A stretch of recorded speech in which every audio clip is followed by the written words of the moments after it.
Noong August 26, 2026, isang napakalaking sakuna ang tumama sa border ng Nepal at Tibet. Isang malaking bahagi ng glacier sa Himalayas ang bumagsak. Kasabay nito ang malaking pagguho ng yelo, bato at putik patungo sa ilog. Nagdulot ito ng biglaang baha na rumagasa pababa sa mga region sa ibaba. Mabilis nitong winasak ang mga bahay, mga tulay at kalsada at maraming tao ang nasawi at nawala. Sa ilang lugar, napakabilis din ang pagtaas ng tubig. Umabot ng halos 9 metro sa loob lang ng kalahating oras. At ang nakakatakot, hindi lang tubig ang rumagasa. Kasama nito ang napakaraming yelo, bato at putik na parang isang higanting pader na humampas sa mga komunidad. Halos walang oras ang mga tao para makapagtago o makapaghanda. Pero habang hinahanap pa ng mga rescue team ang mga nawawala sa Nepal, may mas malaking tanong na kailangang pag-isipan. Kung ganito katinding pinsala ang kayang idulot ng pagbagsak ng isang glacier sa Himalayas, ano naman kaya ang pwedeng mangyari kapag ang napakalaking yelo ng Antarctica ang tuluyang bumagsak o mabilis na natunaw? Ang Antarctica ay hindi lang isang lugar na puno ng yelo. Dito nakatago ang napakalaking dami ng tubig sa buong mundo. Kaya anumang malaking pagbabago dito ay posibleng maramdaman sa mga dagat at dalampasigan sa buong mundo. Dito na nga nagiging mas nakakagulat ang ating pag-uusapan dahil may mga talata sa Biblia na nagsasalita tungkol sa matinding init, kaguluhan sa mundo, at panahon kung kailan ang dagat at mga alon ang magiging dahilan ng takot ng mga tao. Nagkataon lang ba ang mga ito? O posible kayang ang mga nangyayari ngayon ay nagpapaalaala sa atin sa mga sinaunang talata ng Biblia? Sa videong ito, titingnan natin ang nangyari sa Nepal, ang tunay na panganib ng pagkatunaw ng yelo sa Antarctica, ang epekto nito sa buong mundo, at kung may koneksyon ba ito sa mga hula sa Biblia.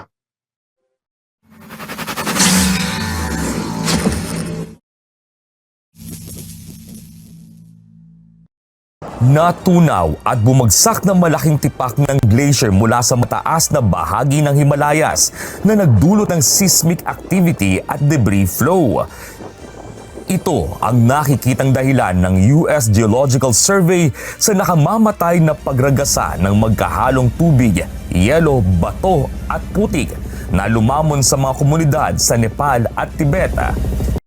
Para maunawaan kung gaano kaseryoso ang panganib, balikan muna natin ang nangyari sa Nepal. Noong August 26, isang malaking bahagi ng glacier sa Himalayas ang biglang bumagsak. Bumaba ang napakaraming yelo, bato, putik. Hinarangan nito ang ilog kaya mabilis na naipon ng tubig. Nang hindi na kinaya ng harang ang bigat ng tubig, tuluyan na itong bumigay at biglang kumawala ang napakalaking baha pababa sa mga bayan. Ayon sa report, sa ilang lugar pa nga daw, umabot ng halos 9 metro ang taas ng tubig sa loob lang ng 30 minutes. Ang resulta, lumubog ang mga bahay, nawasak ang mga tulay at kalsada, at marami ang namatay at daan-daan ang nawawala. Dito natin makikita ang isang mahalagang bagay. Hindi na pala kailangang matunaw ang buong glacier para magkaroon ng malaking sakuna.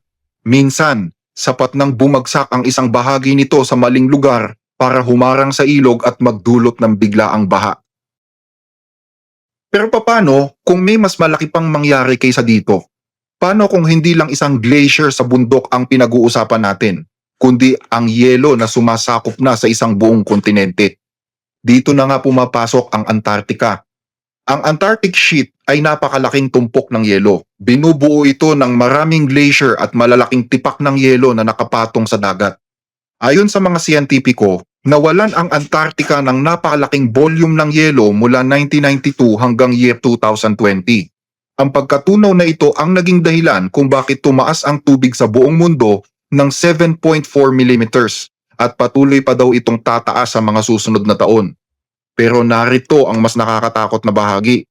Hindi lang ang unti-unting pagkatunaw ang inaalala ng mga eksperto. Pwede din daw magkaroon ng tinatawag na ice sheet instability. Nangyayari ito kapag umiinit ang dagat at nasisira ang mga yelo sa ibaba na humahawak sa Antarctica. Dahil dito, mas mabilis na dumudulas at bumabagsak ang yelo. Meron kasing mga yelo sa ilalim at sa gilid na nagsisilbing pundasyon o pader. Kapag uminit ang tubig dagat, ang mga pader na ito ang unang natutunaw. Kusang guguho ang mas malalaking yelo sa likod, kahit hindi pa ganun katindi ang init sa itaas. Kumbaga sa preno sa ibaba, sunod-sunod naguguho ang buong yelo ng mas mabilis at hindi mapipigilan kapag ito'y nasira. May mga pag-aaral din na nagbababala tungkol sa tinatawag na tipping point. Ang tipping point ay parang isang basong itinutulak sa gilid ng mesa. Hanggat nasa ibabaw pa ng mesa ang baso, pwede mo pa itong hilahin pabalik para hindi mahulog. Pero kapag lumagpas na ito sa gilid, mahuhulog na ito at wala ka nang magagawa para pigilan ang pagkabasag nito. Sa madaling salita, kapag lumagpas sa limitasyon ang init ng mundo, magiging sunod-sunod na ang pagkatunaw ng yelo sa Antarctica. Yan ang tipping point na tinatawag. At kapag nangyari yon, hindi mo na ito mapapahinto kahit palamigin mo pa ulit ang mundo. Nito lamang taon, napaulat na isang grupo ng mga siyentipikong Tsino mula sa Polar Research Institute of China ang nakatuklas na may malawak na kabundukan ng mga bulkan na nakatago pala sa ilalim ng mga yelong ito. Ayon sa kanilang report, mayroon daw nasa 207 subglacial volcanoes ang tinatakpan ng makakapal na yelo. Sabi nga nila, tatahi-tahimik ang Antarctica, pero para pala itong isang ticking geological time bomb. Antarctica looks silent, but beneath kilometers of ice, something is burning. Chinese scientists have uncovered a vast chain of hidden volcanic fires trapped under ice. The frozen desert is no longer just a landscape of ice, it is a ticking geological time bomb. Kapag umiinit ang Antarctica at numinipis ang yelo, nababawasan ang mabigat na dagan o pressure sa ilalim.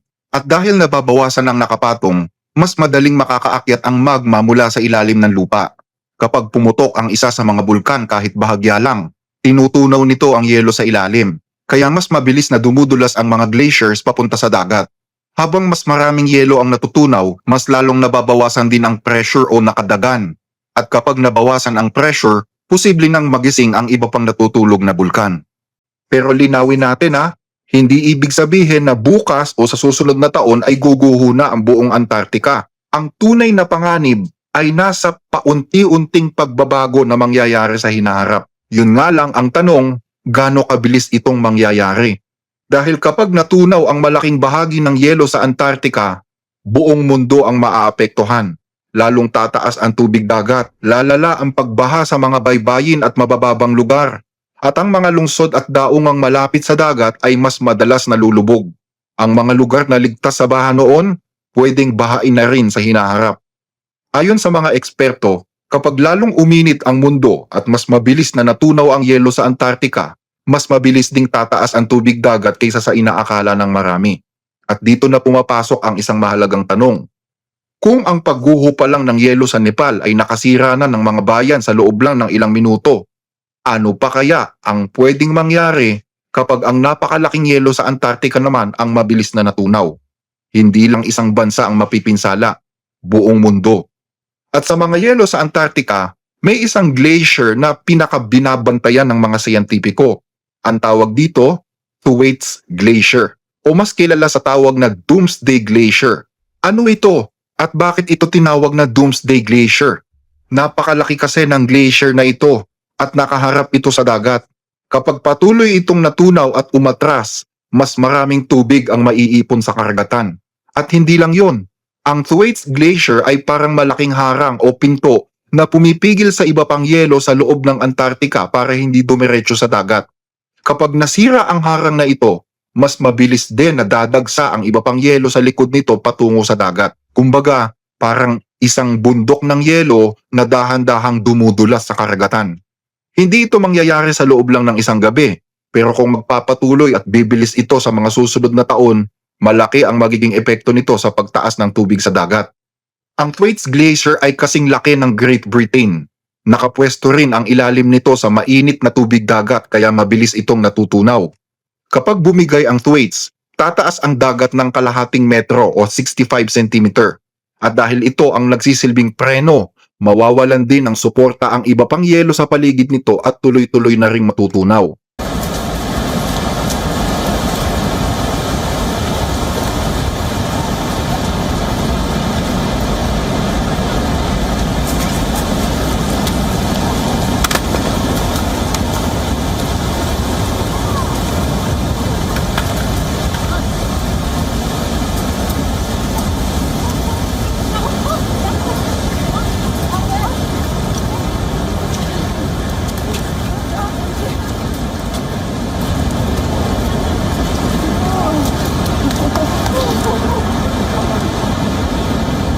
Pero ang tunay na panganib dito ay hindi yung mga higanting alon, kundi yung tahimik at unti-unting pagtaas ng dagat na pwedeng magpalubog sa mga lungsod sa buong mundo sa hinaharap. Kaya dito sa ating pagtalakay, may dalawang uri ng panganib na maliwanag nating nakikita. Sa Nepal, mabilis at biglaan ang sakuna. Sa Antarctica, mabagal pero napakalaking pagbabago sa buong mundo. Pero alam nyo ba na maliban sa science, may mas malalim pa itong kahulugan? Meron kasing sinasabi ang Biblia tungkol sa mga panahon kung saan mararanasan ng mundo ang matinding init, pagbabago ng panahon at pagwawala ng mga karagatan. Well, hindi natin sinasabi na ang bawat pagtunaw ng yelo ay katuparan agad ng hula sa Biblia. Pero habang nakikita natin ang mga pagbabagong ito sa mundo, dapat nating itanong, konektado ba ito sa mga babala ng Biblia? Bahagi ba ito ng mas malaking propesiya? Habang hinahanap ng siyensya ang mga sagot, sa Ebanghelyo ni Lucas, sinabi ng Panginoong Hesus na darating ang panahon na ang mga bansa ay makakaranas ng matinding pagkabalisa dahil sa dagat at sa mga alon nito. Ang sabi sa aklat ni Lucas, chapter 21 verse 25, At magkakaroon ng mga tanda sa araw at buwan at mga bituin, at sa lupa'y magkakaroon ng kasalatan sa mga bansa na matitilihan dahil sa ugong ng dagat at mga daluyong. Magsisipang lupaypay ang mga tao dahil sa takot at dahil sa paghihintay ng mga bagay na darating sa ibabaw ng sanglibutan. At sa aklat naman ng Apokalipsis, inilalarawan ang isang panahon kung saan tatamaan ang mundo ng isang matinding init mula sa araw. Isang init na magiging dahilan ng matinding pagdurusa ng mga tao. At ibinuhos ng ikaapat ang kanyang mangkok sa araw, at ibinigay nito sa kanya nang masunog ng apoy ang mga tao. At nangasunog ang mga tao sa matinding init, at sila'y namusong sa pangalan ng Diyos na may kapangyarihan sa mga salot na ito, at hindi sila nangagsisi upang siya'y luwalhatiin. Kapag itinabi natin ang dalawang talatang ito sa mga nangyayari o sa mga nakikita natin ngayon, may mga bagay na nagtutugma, matinding init, matinding kaguluhan, at ang dagat na nagdudulot ng malaking krisis sa mga tao. At kung babasa pa tayo ng iba pang talata sa Biblia, nagiging kapansin-pansin din ang isa sa mga lyrics ng awit ni David. Ang sabi sa Psalms chapter 46 verse 1, Ang Diyos ay ating ampunan at kalakasan, handang saklolo sa kabagabagan. Kaya't hindi tayo matatakot, bagaman ang lupa ay mabago, at bagaman ang mga bundok ay mga lipat sa kalagitnaan ng mga dagat.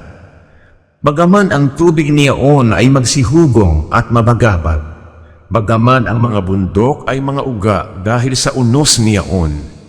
At dito naman sa aklat ni Job, chapter 38 verse 22, Pumasok ka ba sa mga tipunan ng niebe? O nakita mo ba ang mga tipunan ng granizo? Na aking itinaan laban sa panahon ng kabagabagan, laban sa kaarawan ng pagbabaka at pagdidigma? binabanggit ang mga nyebe o mga yelo na gagamitin ng Diyos sa araw ng kanyang pakikipagdigma sa mga bansa. Actually, hindi natin kailangang sabihin na ang Biblia ay nagbibigay ng formal na paliwanag sa science kung paanong tataas ang tubig sa mundo. Pero ang mahalaga ay ito. Matagal nang inilalarawan sa kasulatan ang hinaharap kung saan ang dagat, ang mga pulo, ang mga bundok at ang buong mundo ay haharap sa napakalaking pagbabago.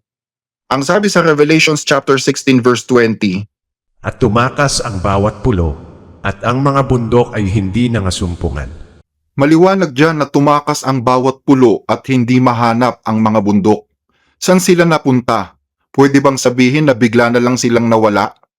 Malaki ang posibilidad na marami sa mga anyong lupang ito ay lulubog sa tubig sa mga panahong yan. At ngayon, habang nakikita natin ang yelo sa Antarctica na patuloy na binabantayan ng mga scientist, posible kayang ang mga pagbabagong nakikita natin ngayon ay nagpapakita sa atin kung paanong magkakatotoo ang ilang babala ng Biblia tungkol sa hinaharap ng ating planeta? Tama lang na bantayan natin ang glacier na magkakaroon ng malaking papel sa hinaharap ng ating mundo, ang Thwaites Glacier o ang tinatawag na Doomsday Glacier. Kung nagugustuhan ninyo ang mga discussion na ito, paki-like at mag-subscribe po sa ating channel at i-click ang notification bell para lagi kayong updated. I-follow din po kami sa Facebook, The Blessed Reader. Para sa inyong mga tanong, concerns o suggestions, mag-message lamang po kayo. Maraming salamat!